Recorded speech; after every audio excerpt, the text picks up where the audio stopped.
Hello friends, in this video we will discuss about the tenses, most important chapter of the grammar, and the whole grammar is based upon this tense. अगर आप समझ जाते हैं कि tense कैसे काम करते हैं तो आप इजीली पूरी ग्रामर को समझ सकते हैं। सभी एग्जाम्स में इंग्लिश का अच्छा खासा वेटेज होता है और टेंस उन सभी में आते हैं। तो अभी हम जैसे कि आपको पता है कि टेंस कितने तरह के होते हैं। जनरली जो हम ग्रामर में टेंसेस पढ़ते हैं वो 12 तरह के होते हैं। कौन कौन से होते हैं? Present indefinite, present continuous tense, present perfect, present perfect continuous, इसके बाद पास्ट सिंपल पास्ट, फिर पास्ट कॉन्टिन्यूस, फिर पास्ट परफेक्ट, फिर पास्ट परफेक्ट कॉन्टिन्यूस। इसके बाद आता है future indefinite, future continuous, future perfect और फ्यूचर परफेक्ट कॉन्टिन्यूस। इन सभी टेंसेस के बारे में हम एक एक कर के पढ़ेंगे। So let's start. First one is present indefinite, present indefinite tense. Present indefinite tense में हम क्या करते हैं, हम किस चीज़ का यूज़ करते हैं या फिर हम कैसे यूज़ करने वाले हैं, तो इसके बारे में हम पढ़ेंगे। तो जनरली जो प्रेजेंट इंडेफिनिट टेंस होता है वो कहाँ पर यूज़ होता है?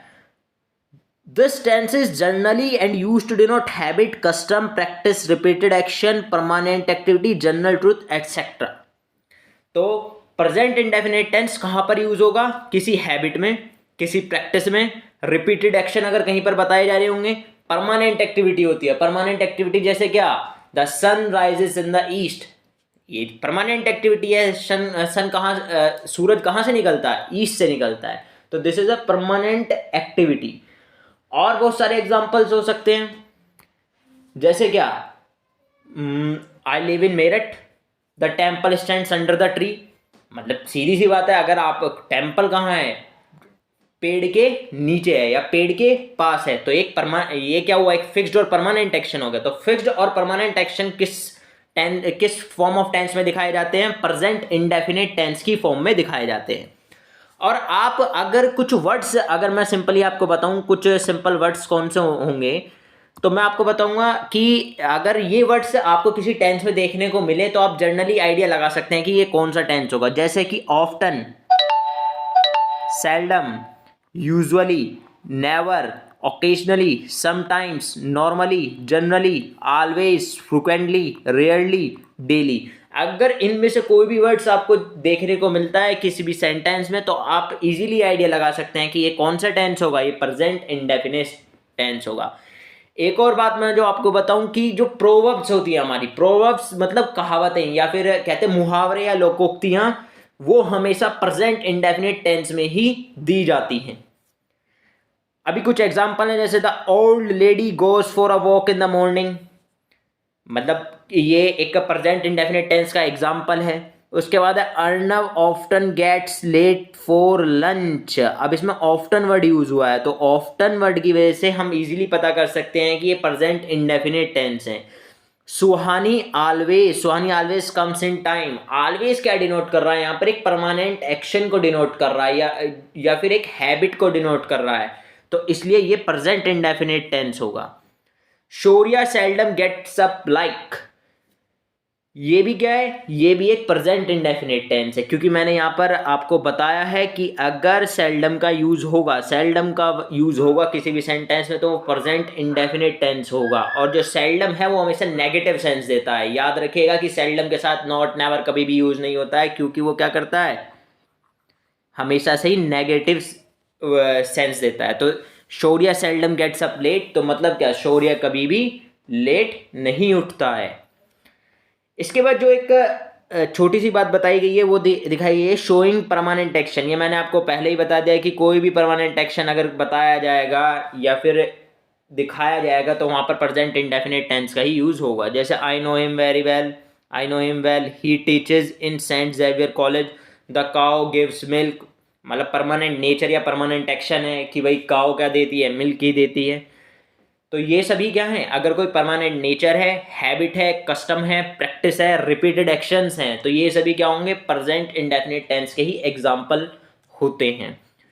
अगर आपको वीडियो पसंद आ रही हो तो प्लीज़ वीडियो को लाइक करें और चैनल को सब्सक्राइब करें। अभी हम जब ये टेंस कंप्लीट कर लेंगे या फिर हर एक टेंस के बाद जो इसकी एक्सरसाइज होगी हम उसे भी करेंगे, ताकि इजीली क्या हो जाए, इसके ऊपर काफ़ी अच्छी प्रैक्टिस करनी पड़ेगी ताकि इजीली हम क्या कर पाएँ, हम इस चैप्टर को समझ पाएँ। इसके बाद जो नेक्स्ट आता है वो आता है क्या उसके बाद नेक्स्ट आता है present continuous tense. Present continuous tense का यूज़ कहाँ पर होगा? तो present continuous tense generally use होगा कहाँ पर? This tense is normally use for an action in progress that is temporary in nature. इस टेंस का यूज वहां पर होगा जहां पर प्रोग्रेसिव एक्शन के बारे में दिखाया जाएगा। प्रोग्रेसिव एक्शन का मतलब वो काम अभी हो रहा होगा या फिर अभी कंटिन्यूअस फॉर्म में होगा, वहां पर प्रेजेंट कंटिन्यूअस टेंस का यूज होता है। या फिर टेम्परेरी नेचर या टेम्परेरी एक्शन के लिए भी हम प्रेजेंट कॉन्टिन्यूअस टेंस का यूज करते हैं। प्रेजेंट इंडेफिनिट हम परमानेंट एक्शंस के लिए यूज करते हैं और प्रेजेंट कॉन्टिन्यूअस टेंस हम टेम्परेरी एक्शंस के लिए करते हैं। तो जैसे इसने बताया कि for an action in progress, जो कोई भी काम अभी प्रोग्रेस में है, कंटिन्यूअस फॉर्म में है। उसके बाद जो इसका एग्जाम्पल है वो क्या है? Sorry, she is working, she is swimming in the river. इसका example, she is not working, वो काम नहीं कर रही है, वो तैर रही है किसमें? रिवर में। इट इज रेनिंग आउटसाइड, बाहर बारिश हो रही है। अब मैं जो आपको पिछले वाले उसमें बताना भूल गया, वो मैं जरा आपको एक हिंट और बता सकता था इसमें। वो क्या है कि अगर, हाँ, अब मैं जो आपको वहाँ पर हिंट बताना भूला था, एक प्रेजेंट इंडेफिनिट टेंस का जो एक हिंट आप याद रख सकते हैं वो क्या होगा? प्रेजेंट इंडेफिनिट का एक हिंट जनरली आपको पता होना चाहिए।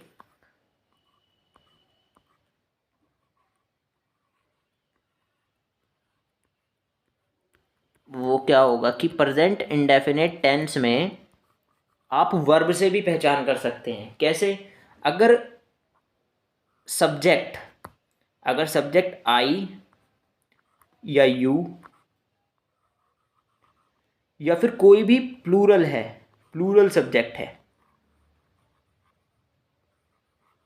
आई या यू या कोई भी प्लूरल सब्जेक्ट है, तो उसके साथ हमेशा वर्ब कैसी लगेगी? उसके साथ वर्ब हमेशा लगेगी वर्ब की फर्स्ट फॉर्म या फिर डू, इसका यूज होगा। और अगर सब्जेक्ट सिंगुलर है, जैसे ही, शी, इट, तो इसके साथ हमेशा क्या लगेगा? इसके साथ वर्ब में हमेशा एस या फिर ई एस लगेगा। और इसके साथ डू लगता है किसमें? प्लूरल में, और यहां पर लगेगा डज।